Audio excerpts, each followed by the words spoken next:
Craftsman Days are here at Lowe's with big savings on the tools you need. Save $100 on the Craftsman V20 6-Tool Power Tool Combo Kit, now at $199. No matter what the project is, Craftsman's high-quality, high-performance products empower you to build on. Stop by your nearest Lowe's store and check out the full line of Craftsman tools today. Valid through 6/18 while supplies last. Selection varies by location. Walters Sports Bar is excited to welcome Nationals fans back to the ballpark this spring. Located directly across the street from Nationals Park, Walters is the preeminent sports bar in Navy Yard, boasting over 35 televisions, both indoors and out. Walters is a great location to catch the Nats all season long. Walters encourages all fans to check out coronavirus.dc.gov to get up-to-date information on current dining restrictions. Go Nats! Al, there were 4,800 fans inside the ballpark on opening day, and there were more outside the ballpark. And there's no better place to celebrate an opening day win than Walters. We're happy to have them as a sponsor. Nationals fans, welcome back. And welcome home. Let's play ball. Smith, the lefty, sets. Runners lead first and second. The pitch. Swing it away, driving to center field, a base hit. Robles to third, it gets by, punch into the wall. Robles coming in to score. And an opening day, Curly W is in the books. And welcome to Nats Chat for Wednesday, April 7th, 2021, along with Nats insider Mark Zuckerman of MASNsports.com. I'm Al Galdi, host of the Al Galdi podcast. It took a while, but we can finally say the Nationals 2021 regular season has begun, and it has begun with a glorious win, 6-5 walk-off win over the Atlanta Braves at Nationals Park on Tuesday. The first game since 2019 for the Nats at Nats Park with fans at the game. The fans are rewarded with a walk-off win over the three-time defending National League East champion Braves. It is a walk-off hit by the franchise player Juan Soto. Mark, if you could have scripted this, I'm not sure you could have scripted this much better. That was a perfect ball game, Al. If you're the Washington Nationals or a Washington Nationals fan, that was the perfect game. Yeah, you hope that Scherzer wouldn't have given up the 4 solo homers early, giving everyone a few little heart attacks there, but he righted his ship. He was great after that. They got, some clutch hits early on to sort of stem the tide and keep the game close. And then they had the guy that you want at the plate with everything on the line and a crowd in attendance roaring for him and anticipating it. And was there any doubt that he was going to deliver? Of course he was going to come through in that spot. And it really made for a glorious moment for everyone. Having been here in the park, and I know we're going to talk about this, it just felt right. Everything about it felt right compared to everything in 2020 that felt wrong. This one felt right. It felt like 2019 again. It was an awesome performance. It's the kind of performance where you're like, boy, the Nats had no business winning that game, and yet they end up winning that game. This is the first of our post-game pods. Nats Chat is all about being with you after every Nationals game in the 2021 season. So the morning after every Nats game, expect a new, fresh installment of this podcast, the Nats Chat podcast. We want to hear from you. We want your reactions to every Nats game, your thoughts on what's happening with the Nats. You can tweet us at Nats_chat. You can email us, natschatpodcast@gmail.com. And if you would like to become a sponsor of the Nats Chat podcast, email the man behind all of this, Tim Shovers. Again, the address, natschatpodcast@gmail.com. So there are so many layers to this walk-off win to begin the Nats season over the Braves. I guess we can start with this. There were fans at Nationals Park, 4,800 plus, and they were audible. You certainly noticed them. And Mark, reading what you wrote for MASNsports.com, reading what you tweeted, it sounds like the crowd actually made a difference in this game, that the Nats players kind of fed off the energy from the crowd. They absolutely did. And look, I'm not going to try to say that 4,800 fans or paid attendance 4,800. It was actually closer to 5,000 here in attendance. Remember, there's some comps and family members and things like that. I'm not going to try to claim that 5,000 sounded like 40,000. Of course it didn't. And it's going to be a while till we have that experience again. But boy, did it sound a lot better than zero. And boy, were they into it at the right moments. There was a lot of pent up excitement from this fan base that hadn't had the ability to do this in a while. And it's funny, the pregame stuff was all nice and they cheered for everyone, for Ryan Zimmerman when he was introduced and the re-raising of the World Series flag and all that. And that was all great.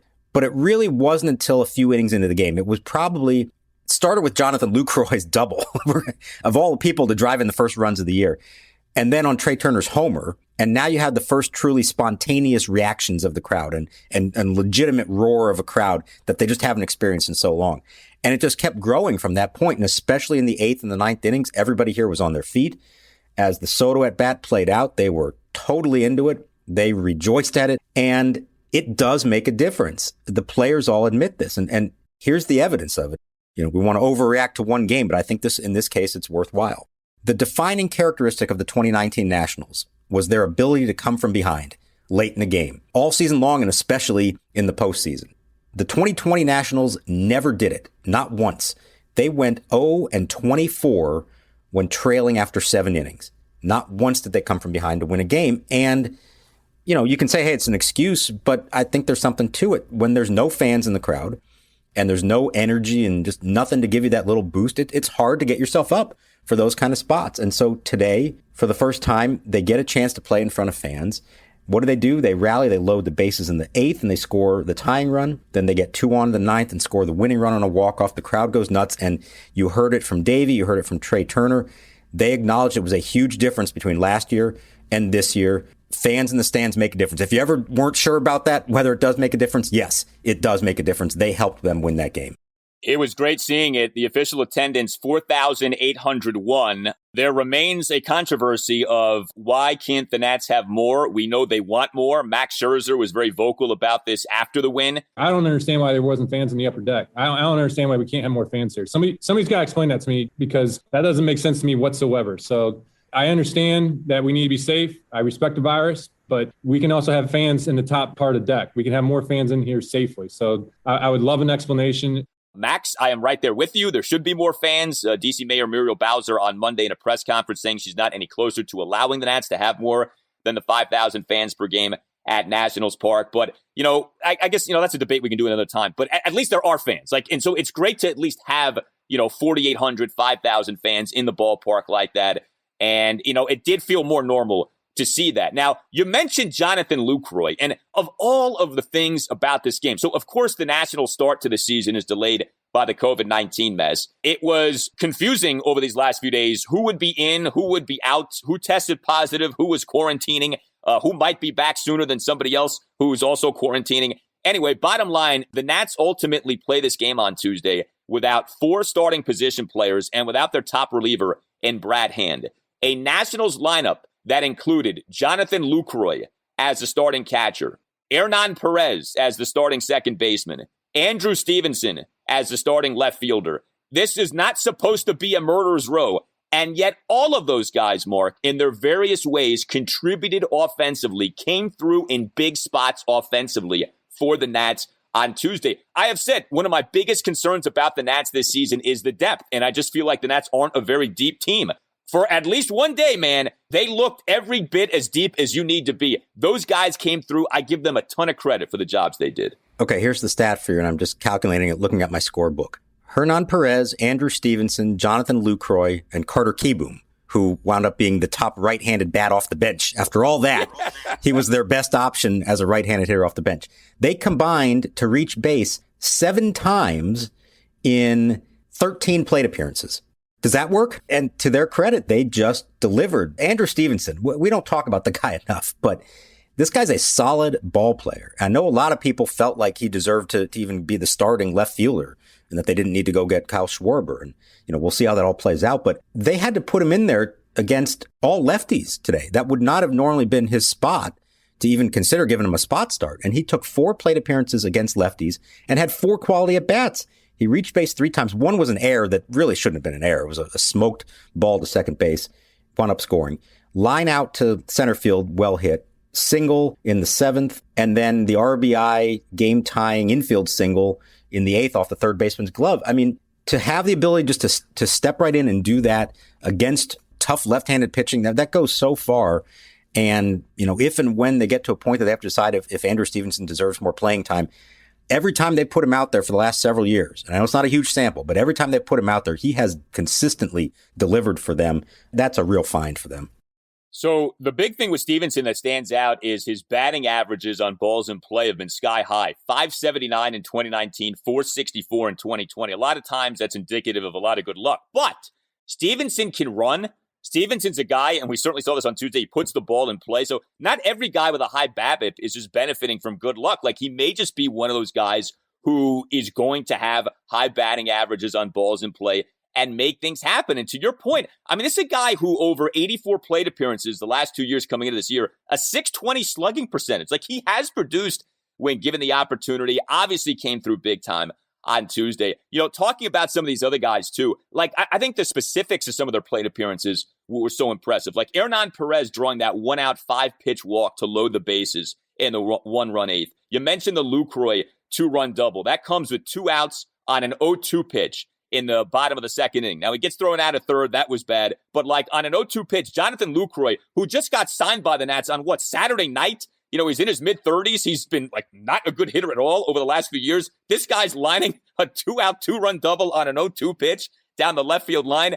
And then freaking Keyboom. I mean, the guy who just got demoted, a week, 2 weeks ago, whatever it was, he draws a pinch 2-out walk in the bottom of the 7th. It's an 8-pitch walk. He's down in the count at 1.12.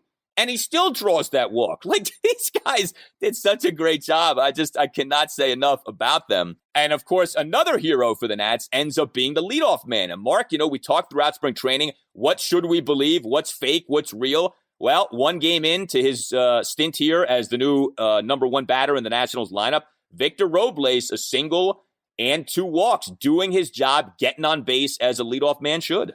And scored twice. Those were all good quality at bats. And the single came on the first pitch and to start the rally in the 9th. And it's a reminder that just because you're hitting leadoff doesn't mean you have to work the count.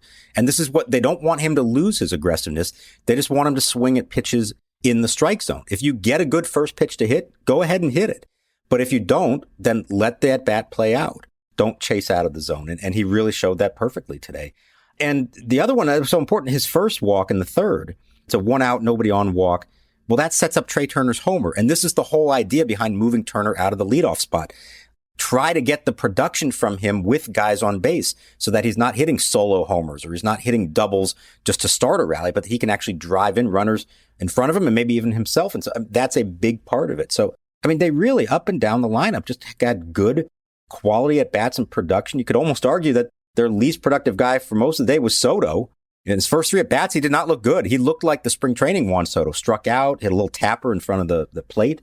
Like I said, I thought his 4th at-bat in the 8th inning was good. Hard line drive to deep center field, and that set up the game winner. But if we had said going into this that they were going to score 6 runs and win the game, and in a lot of ways because of the bottom half of the lineup and not because of the top half of the lineup, you would have thought it was crazy. No chance, right? Doesn't make a lot of sense. The Trey Turner performance, of course, also includes the home run, which was great. The 2-run shot to left off Drew Smiley. The Soto walk-off coming on a 3-0 pitch. You love seeing that. And, you know, we talked about Soto, right, during the exhibition season. Didn't have a very good exhibition season. I don't think anybody was, worried about him. But, you know, maybe it does mean he gets off to a slow start. Like you said, it looked for a while like he wasn't having a very good game. But, of course, in the biggest spot, he comes through. Your top 3 batters, luckily, are up in that bottom of the 9th, and they all come through. Turner gets hit by a pitch. If I told you somebody's going to get hit by a pitch, you would have almost certainly said Robles, but no, Trey's the guy who gets hit by the pitch. I also wanted to mention this. So Ryan Zimmerman is a cleanup batter, has a couple of singles, but that backhanded catch of the 1-hop throw by Hernan Perez on the Ronald Acuna Jr. RBI ground out in the top of the 7th. Barehand play and a throw to first. Zimmerman able to scoop it up and hold on for the out. Off a nice play by Perez, they get the out at first. You know, I know it's been said, right, like this season, once Josh Bell is available, he's going to be your primary first baseman, but Zim will play against lefties, and Zim will be a late-inning defensive replacement. That was a terrific pick by Zim at first base, I thought. Huge play, huge moment in the game, because that all of a sudden could have turned from the run scored on the play, but it was 5-4, easily could be 6-4, and who knows what happens after that. And I'm sorry, but that's probably not a play that Josh Bell makes. And it was with that in mind that the one move I didn't love in this game was pinch running for Zim with Luis Garcia in the 8th once Zim got to second base. And I get it. Obviously, you have a chance to tie the game. You want your fastest runner. The question to me was, what was more likely to happen there? Where you need a fast runner, where Zim, if he's out there, might get thrown out at the plate on a close play, or the chance that after that, at some point, there's a tough play at first base. And at that point, there's no other natural first baseman on the roster at the moment. So it was going to be Hernan Perez, who, I know he's played it, but that's certainly not his natural position. They're a little bit lucky that didn't come back to haunt them, that there wasn't a big moment in the ninth inning or if the game went to extras where having a non-first baseman at first base cost them, because Zim makes all the difference over there. Are you interested in buying or selling your home? Support for Nats Chat comes from Rachel Levy of Compass Real Estate. By focusing on the personal parts of the real estate process and using technology to simplify the rest, Rachel seamlessly guides her clients through their experiences. Rachel uses her deep local knowledge and exceptional customer service to advocate for her clients all across D.C., Maryland, and Virginia. To learn more, follow Rachel on Instagram at Real Estate Rachel. A lifelong resident of the area, a former Terp, and a Nats fan from the beginning. Rachel and her husband are proud to be sponsors with us, and we're proud to have them sponsoring this podcast. Tim Shovers here, producer for Nats Chat, also, as Al likes to refer to me, as the mastermind, his words, not mine. Here to tell you about FanDuel. We've all had that dream. Tie game, bottom of the ninth, base is loaded. Well, on FanDuel Sportsbook, you get more than one shot to swing for the fences, because FanDuel is letting you place your first bet risk-free. That's right, new users get up to $1,000 back in site credit if your first bet doesn't win. I just signed up recently. Now, let me tell you, there are a dizzying amount of bets that are on FanDuel. Everything you could possibly think of, MLB, NHL, NBA, even golf, it's all there on FanDuel. And only gets better from there. Once you have an account, you'll have access to same-game parlay insurance all season long. That's up to $25 back in site credit each day if your same-game parlay bet falls one leg short. This way, you can combine multiple baseball bets for an even bigger win. There is a reason FanDuel Sportsbook is America's #1 sportsbook. The app is simple to use. They've got great odds on all different betting markets, unique fun bet types like same-game parlay, and always on promotions to let you get more action out of every game day. And when you win, FanDuel will pay you your winnings in as little as 24 hours. Just download the FanDuel Sportsbook app and sign up with promo code CHAT to get in on the action. That's FanDuel Sportsbook, promo code CHAT. Disclaimer, 21 plus and present in Colorado, Iowa, Illinois, Indiana, Michigan, New Jersey, Pennsylvania, Tennessee, Virginia, or West Virginia. First online real money wager only for risk-free bet. Refund issued as non-withdrawal site credit that expires in 7 days. Restrictions apply. See terms at sportsbook.fanduel.com. Gambling problem? Call 1-800-522-4700 in Colorado.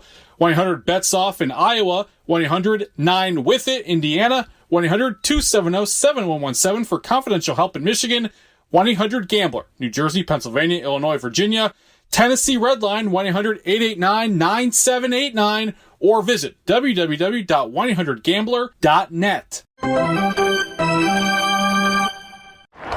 Swing and a miss. He got him on a slider, and Max has now retired 10 in a row, and he's got strikeout number 9.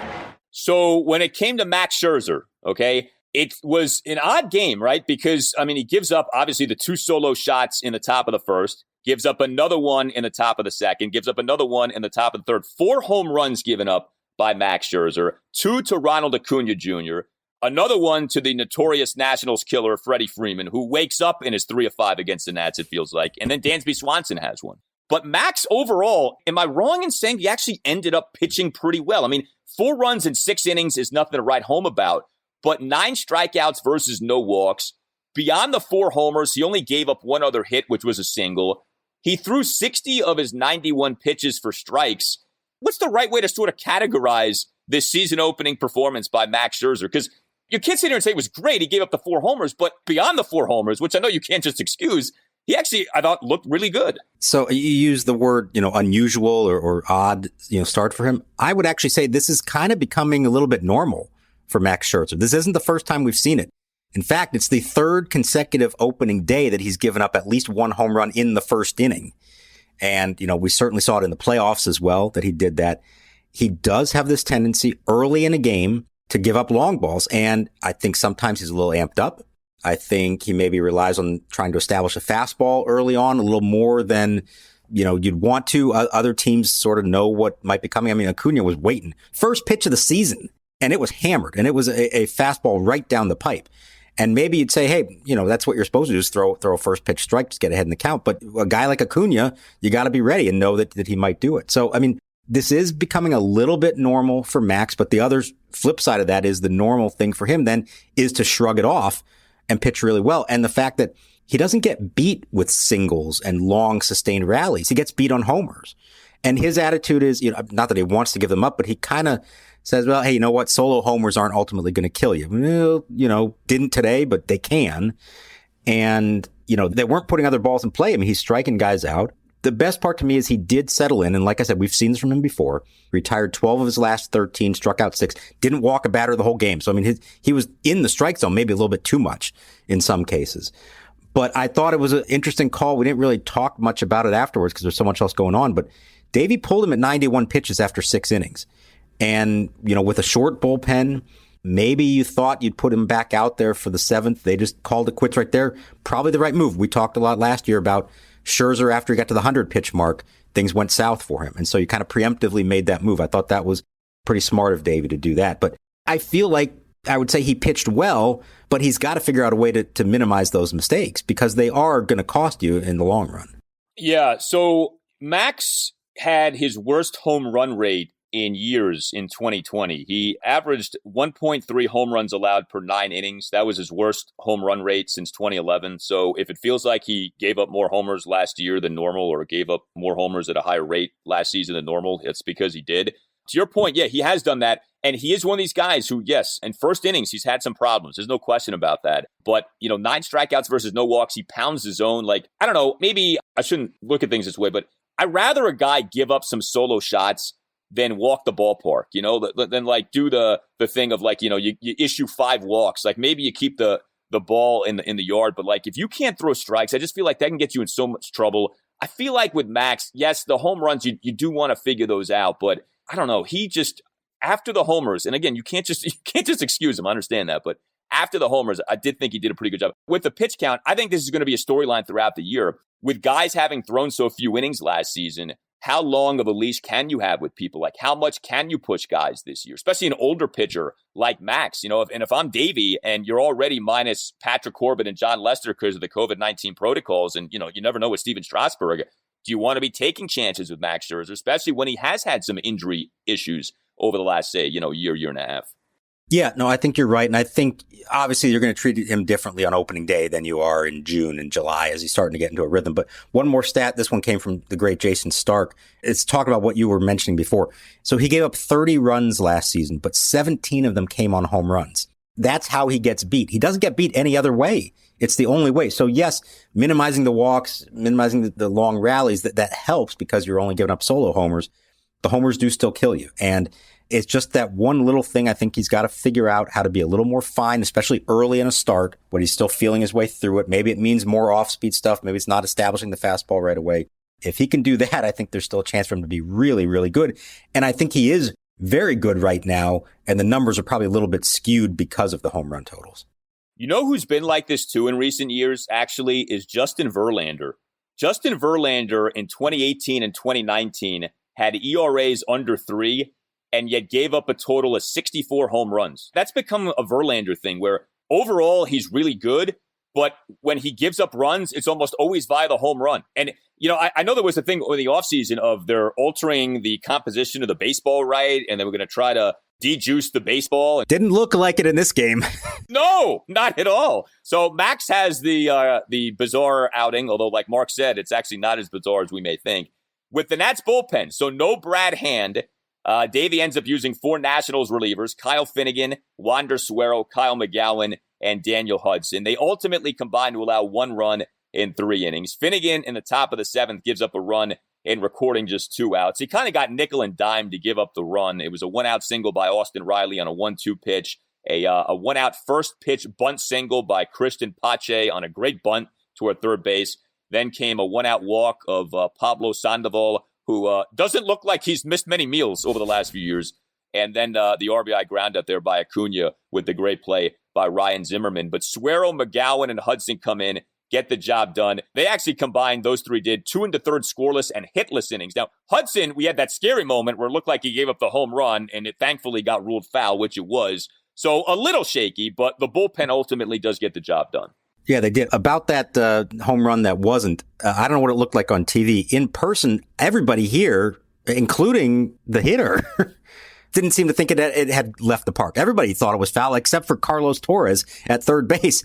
And it was interesting. And again, it didn't really play a factor in the end, but like the umpires all huddled up and they reversed the call without looking at replay.